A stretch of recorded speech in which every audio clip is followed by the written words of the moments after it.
Bom dia, pessoal.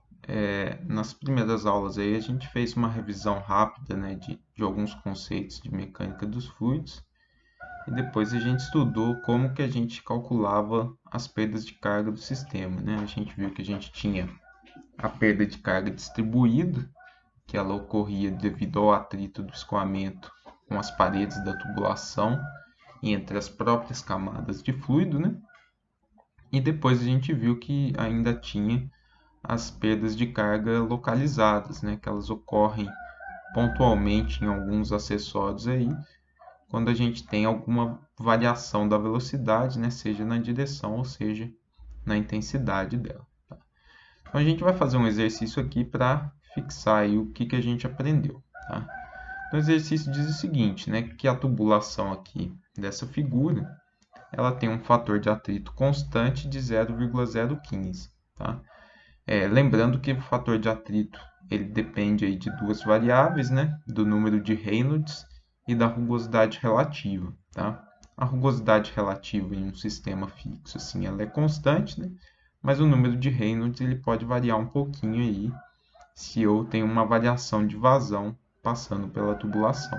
Tá? Então, esse fator de atrito constante aqui para a gente é só para facilitar um pouquinho o exercício.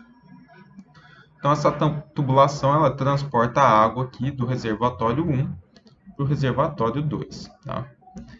Ele fornece para a gente as curvas das válvulas. Tá? Então, ele dá aqui o coeficiente de perda de carga localizado K, em função da abertura da válvula, né? A porcentagem de abertura da válvula. E ele também dá o comprimento equivalente de todos os acessórios que eu tenho aqui no sistema. Tá? Então, sabendo as curvas das válvulas e os comprimentos equivalentes dos acessórios, ele pede primeiro para determinar a vazão que o sistema transporta nas condições apresentadas. Tá? Na condição apresentada, eu tenho que a válvula globo está completamente aberta e a válvula gaveta está 50% aberta, né? Aberta pela metade. Tá? Bom, eu vou resolver o exercício aqui nessa outra aba. Tá? A primeira coisa que a gente tem que fazer é aplicar aí a equação da energia, né? A equação de Bernoulli, entre o ponto 1 e o ponto 2 para saber a vazão que está sendo transportada entre esses dois reservatórios. Tá? Então, olhando aqui na equação, né? No ponto 1, a gente tem que a pressão é a pressão atmosférica, manometricamente ela é zero. Tá? A cota Z1 do nível d'água eu tenho, e a parcela de velocidade, né, como é um grande reservatório, a gente considera como zero. Tá? Esse HB aqui seria a altura da bomba, que a gente não tem no sistema, né, então ela também é zero.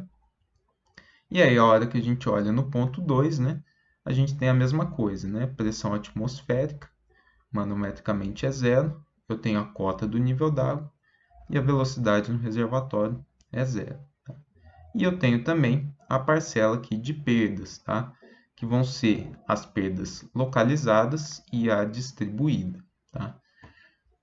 Bom, nesse exercício eu tenho um problema, porque eu tenho alguns acessórios em função aqui do comprimento equivalente, né? Então eu posso somar o comprimento desses acessórios ao meu comprimento real, né? Que ele dá aqui de 122 metros, e fazer o cálculo aqui com a minha fórmula de perda de carga universal.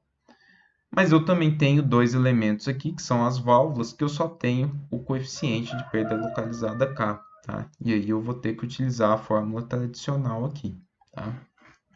Bom, as duas fórmulas aqui eu já deixei em termos de vazão, né? Ao invés de velocidade, porque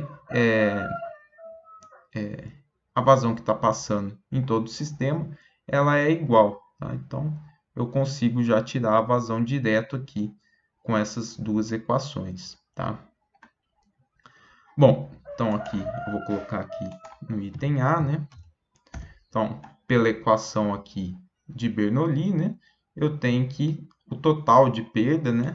Então, vou colocar aqui perdas totais, vai ser só a diferença aqui entre Z1 e Z2, né? Então, as minhas perdas totais, elas vão ser 36,6 menos 6,1. Então, o desnível aqui dos reservatórios é igual à minha perda. Tá? Bom, se eu quiser calcular a minha perda distribuída, eu não consigo, né? Porque falta a vazão. E a mesma coisa aqui com a minha perda localizada. Mas todos os outros elementos eu tenho, né? O fator de atrito, ele já considerou constante. O diâmetro da minha tubulação, ele dá aqui que é de 50 milímetros. Gravidade, comprimento, eu posso utilizar aqui o comprimento real e os comprimentos virtuais, tá? E a mesma coisa aqui para as válvulas, né? O diâmetro das válvulas eu considero o mesmo da tubulação. O coeficiente K eu consigo tirar aqui das curvas, né? E os demais, π e gravidade, né, são valores constantes. Tá? Então, eu vou calcular toda essa multiplicação aqui, né? Ficar um valor aí vezes 1Q ao quadrado. Tá? Então, eu vou fazer esse aqui para o meu comprimento real mais virtual primeiro.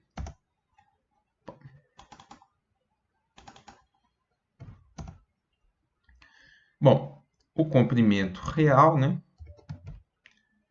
Ele é exatamente aqui 122 metros. O meu comprimento equivalente, ou virtual, né? Ele é a soma dos acessórios que eu tenho, né? Então, eu tenho uma entrada em tubulação, uma saída em tubulação e 2 cotovelos aqui que ele dá, tá?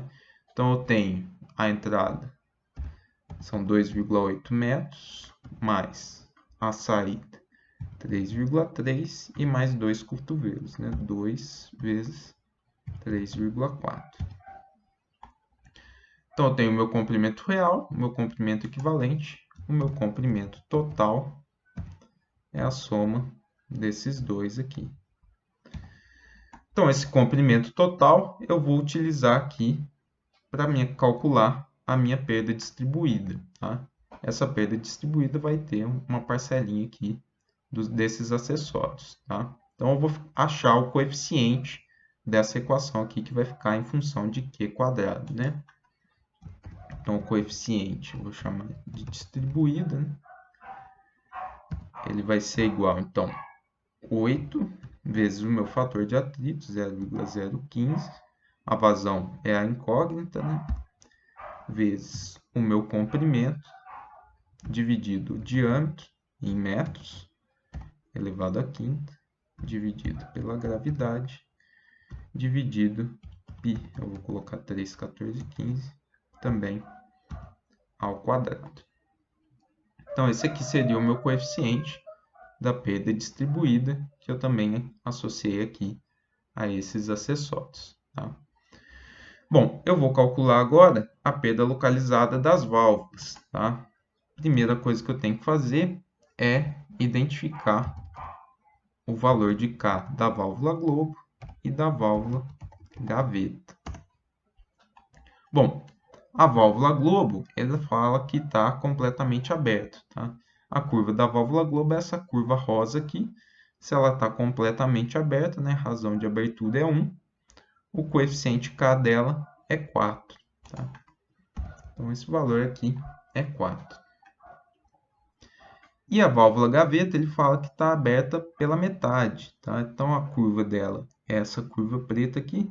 Se ela está pela metade, ela está aqui em 0,5. Se eu for olhar aqui, o coeficiente dela também é 4, quando ela está 50% aberta. Tá? Bom, como a vazão que está passando aqui e o diâmetro das duas válvulas é igual, eu posso somar esses valores de K aqui e achar também um coeficiente aqui das perdas de carga das válvulas. Eu vou chamar aqui de coeficiente das válvulas. Então, vai ser o valor de K, né? Que vai ser a somatória desses dois Ks aqui, multiplicada por 8, a vazão é a minha incógnita, né? Dividido diâmetro em metro, gravidade e π ao quadrado.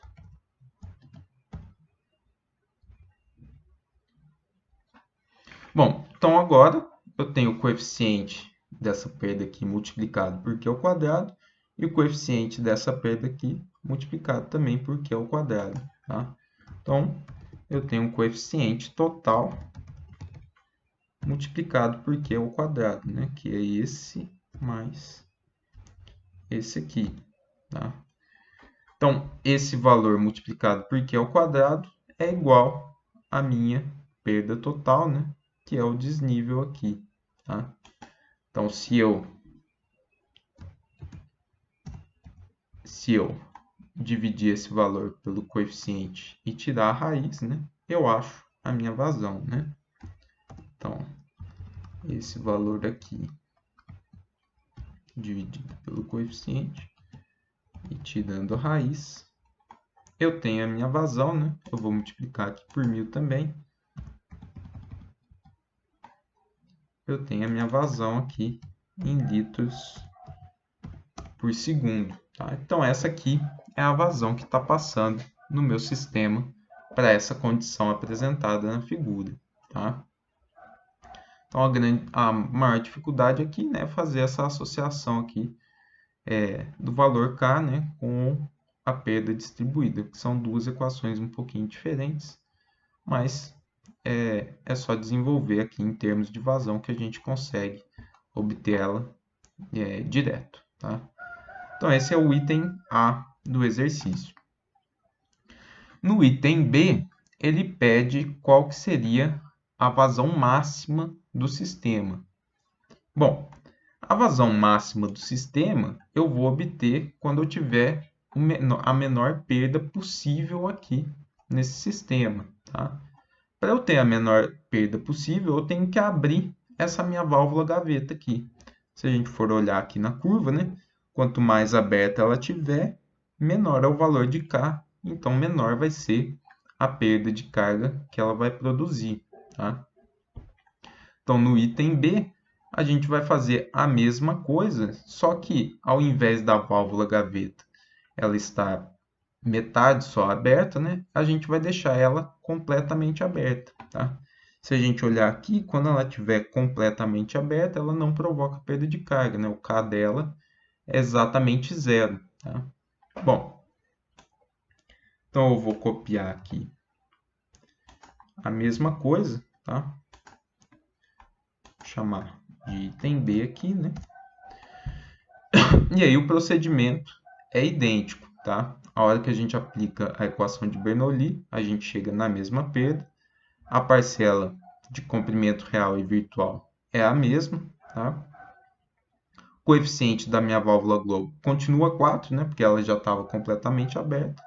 O que vai mudar aqui é o coeficiente da minha válvula gaveta, né?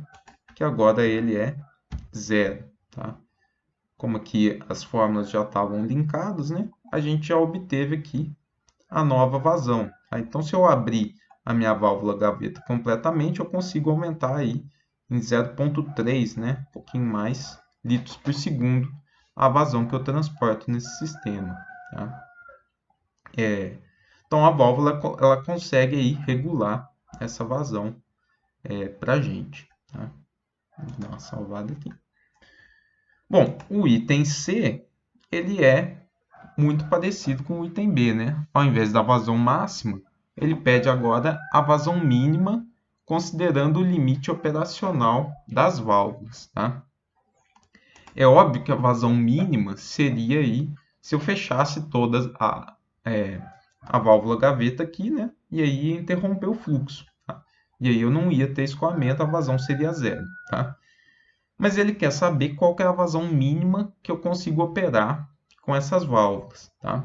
Então, olhando aqui a curva que a gente tem disponibilizada, tá?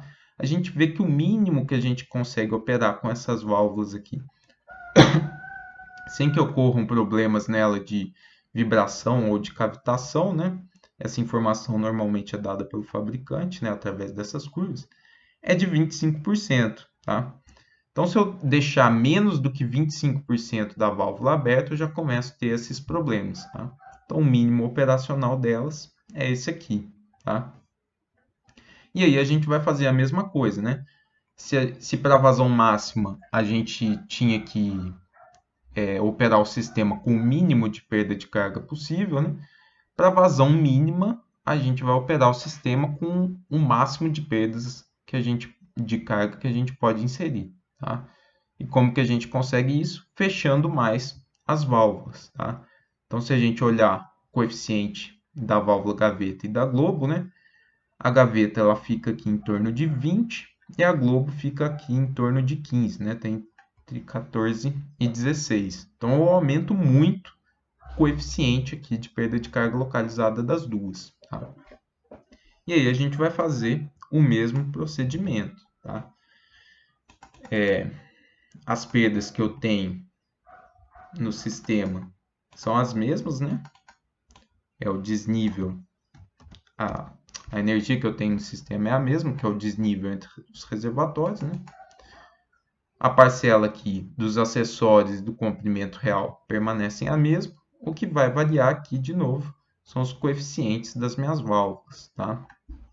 Então, eu tenho que para a válvula globo, é a rosa aqui, é algo em torno de 15, né? E para a minha válvula gaveta é 20. Tá? Então, se eu operar aqui com as duas válvulas o máximo fechado possível delas, tá? A minha vazão aqui, ela reduz para 5,5. Tá? Então, nesse sistema, eu consigo operar aí, né? Transportar uma vazão entre 5,5 e 7,2 litros por segundo. Tá? Se eu precisar reduzir mais esse valor aqui, eu tenho que ou instalar uma outra válvula ou adotar algum outro procedimento, tá? Porque com essas válvulas aqui eu vou começar a ter problema nelas, tá? De vibração e de cavitação, e aí elas vão se desgastar muito. Da mesma forma, se eu quiser operar com uma vazão maior aqui, aí ou tem que colocar uma bomba, que a gente vai ver mais para frente, ou tem que colocar uma tubulação maior ou mais de uma tubulação, tá? O range de operação desse sistema ele fica aqui entre 5,5 e 7,2. Tá? Eu consigo operar com qualquer vazão entre esses dois valores. Tá? Valores abaixo ou acima, né? Aí eu tenho que adotar essas estratégias. Bom, para finalizar o exercício aqui, né? Ele pede para a gente a condição em que a pressão mínima é atingida, em qual ponto ela ocorre, tá? E a condição em que a pressão máxima é atingida e em qual ponto, tá? Bom, a pressão mínima ela vai ocorrer quando eu tenho a perda de carga máxima do sistema, né? Ou quando eu tenho a vazão máxima do sistema e normalmente também no ponto mais alto, porque eu tenho uma carga de altura disponível menor. Tá? Então, olhando aqui no nosso sisteminha, tá? Eu vou ter que o ponto mais alto é logo aqui na entrada da tubulação. Tá? Eu poderia calcular ele logo aqui, né? Mas eu posso ter também a perda de carga adicional da válvula aqui, que vai reduzir um pouco mais a pressão aqui também, tá? Então, uma ideia aqui de pressão mínima seria nesse ponto aqui depois da válvula gaveta, né? Com ela o máximo possível fechada, tá? E a válvula globo aqui o máximo possível aberta para aumentar um pouco o escoamento e aumentar a perda localizada aqui, tá? Então, outra alternativa, né? Poderia ser também com ela aqui completamente fechada, ou aqui antes da válvula, tá? Seriam vários pontos a serem considerados, tá? Mas a gente vai fazer ele aqui logo depois da válvula, tá? Então, o que a gente tem que fazer primeiro é achar qual que é essa vazão para essa condição que a gente estabeleceu, né? Então, a gente vai achar a vazão aqui com essa válvula aqui o máximo possível fechada e essa aqui o máximo possível aberta. Bom, o procedimento é o mesmo, né? Só vamos mudar aqui os valores, né, do coeficiente de perda de carga localizada. A minha válvula gaveta vai estar o máximo fechado, 20, e a globo o máximo aberta, coeficiente dela é 4. Então, válvula globo 4, válvula gaveta já está aqui 20, tá? Isso me daria, né, uma vazão aqui de 5,98 litros por segundo. Bom, mas ele não quer a vazão, né? Ele quer saber qual que é a pressão aqui nesse ponto, tá? Bom, já sabendo a vazão, agora eu posso aplicar a Bernoulli aqui entre o ponto 1 e esse ponto, vou chamar aqui de 3, né? Para calcular a pressão. No ponto 1, a gente permanece aqui com apenas a carga do nível d'água, né? Apenas E1. Nesse ponto 3 aqui, a gente vai ter a pressão, que é o que a gente quer saber. A cota de altura, a gente tem aqui, que ele deu que é 31,6. A parcela de velocidade, que a gente consegue calcular, né? Que a gente tem a vazão aqui, que a gente definiu. E as perdas de carga, né? Que a gente vai ter aqui. Trecho de tubulação a gente considera praticamente zero, mas a gente tem uma perda localizada da entrada de tubulação e tem a perda localizada aqui da válvula também, tá? Então a gente consegue calcular todas as parcelas e definir qual que é a pressão aqui nesse ponto, tá? Bom, antes de fazer o equacionamento completo, eu vou calcular a velocidade aqui para facilitar os cálculos, né? Então, a minha vazão, né? Dividido por 1000 aqui, dividido pela área, né? 3,1415 vezes o diâmetro em metros, dividido por 4. Então, essa é a velocidade na tubulação, né? Bom, então, a gente tem que calcular aqui a parcela cinética.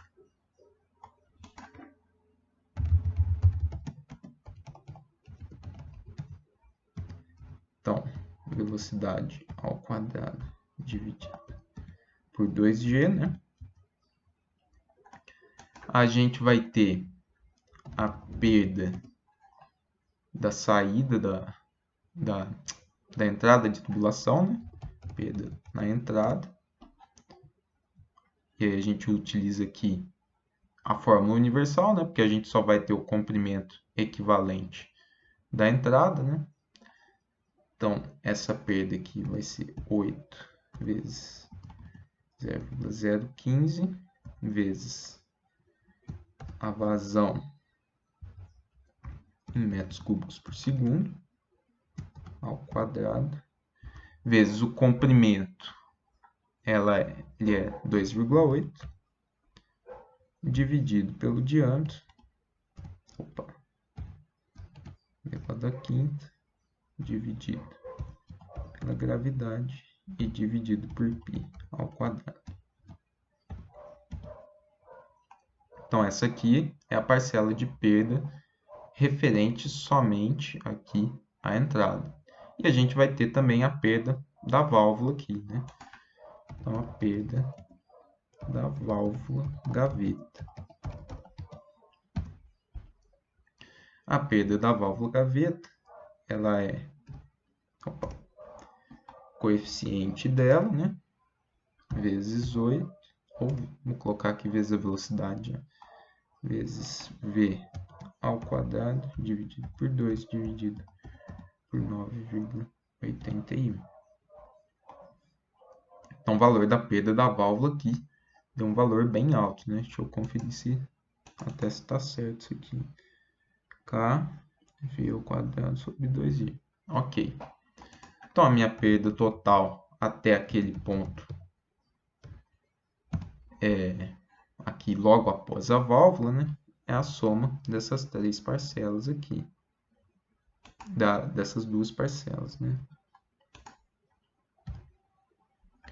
Bom, então agora eu tenho o valor da perda, tenho o valor da parcela cinética, tenho as minhas cotas aqui, Z1 e Z2, eu acho a minha pressão. Tá? Então, a minha pressão mínima, ela vai ser o meu Z1, que é 36,6 31,6 menos o meu Z2, que é 31,6, né? Menos a parcela cinética, eu calculei aqui, e menos as perdas nesse trechinho aí, né? Que são só as perdas localizadas da entrada e da válvula gaveta. Então, vocês veem que aqui, logo após aqui, a minha válvula, eu tenho uma pressão manométrica negativa, tá? Isso não é o ideal para o sistema, né? Mas é a pressão mínima que pode ocorrer aqui nesse sistema, tá? Qualquer outro ponto aqui da minha tubulação vai estar com uma pressão superior a isso, tá? Bom, lembrando, né? Se essa pressão mínima aqui fosse menor que a pressão de vapor, eu teria problemas aí, né? Que a água iria se tornar gás, né? E aí mais para frente eu poderia ter alguns problemas, tá? Então tomar cuidado aqui, verificar se essa pressão mínima vai atingir esse valor, né? O exercício aqui não pediu, mas sempre que a gente encontra a pressão mínima é principalmente para verificar se a gente vai ter esse problema, tá? E o último item que ele pede, né, é o contrário, né? Qual que é a pressão máxima? Bom, a pressão máxima vai ser o inverso, né? Se na pressão mínima a gente queria uma situação que a gente tivesse num ponto alto e com alta perda de carga, para a gente encontrar a pressão máxima, a gente vai procurar o ponto mais baixo e a situação onde eu tenha o menor nível de perda de carga, tá? O menor nível de perda de carga seria quando eu não tivesse escoamento, porque daí eu realmente não tenho perda nenhuma, tá? Então, se eu fechar completamente aqui essa válvula, eu vou parar o escoamento e vou ficar só com uma coluna de água aqui atuando, né, sobre a tubulação, tá?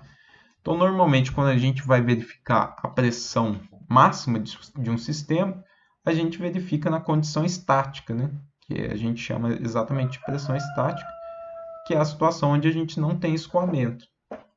E aí a gente verifica exatamente a diferença entre o nível do meu reservatório mais alto e o ponto mais baixo na minha tubulação, tá? Então, a minha pressão mais alta, né, vai ser aqui nesse ponto mais baixo, tá? Todo esse trechinho aqui vai estar sujeito à mesma pressão, tá? Olhando na equação de Bernoulli, né, aqui no ponto 1, eu tenho só a carga do nível d'água, né, Z1, e aqui nesse ponto 2 aqui, né, eu vou ter a pressão que eu quero saber, né, a cota eu tenho, parcela de velocidade é zero, porque eu não tenho escoamento, perda de carga também vai ser zero, porque eu também não tenho escoamento, tá? Então, a minha pressão máxima é exatamente a diferença de cotas aqui, né? Exatamente a coluna de água que está atuando sobre esse trecho, tá? Aqui faltou mudar, né? Então, no último item, né?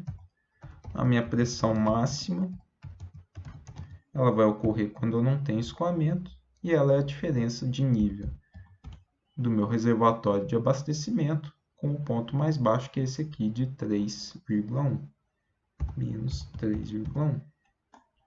Então, a pressão máxima que ela está sujeita é de 33,5. Tá?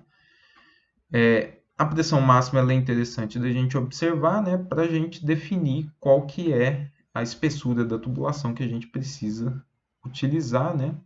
E tanto a pressão mínima quanto a pressão máxima, elas também são interessantes, né? Caso a gente esteja alimentando algum acessório aí, né? Por exemplo, um chuveiro, né? Ele tem um limite de pressões que ele trabalha bem, né? Então, essas pressões aqui são interessantes para a gente verificar se o equipamento vai trabalhar corretamente também, tá? Além de, é claro, né, como eu já disse, verificar se as condições de escoamento, né, e de resistência da tubulação vão ser atendidas, tá ok? Bom, é isso o exercício, né? Eu vou deixar essa planilha aqui disponível para vocês, e aí qualquer dúvida, vocês podem entrar em contato também, beleza?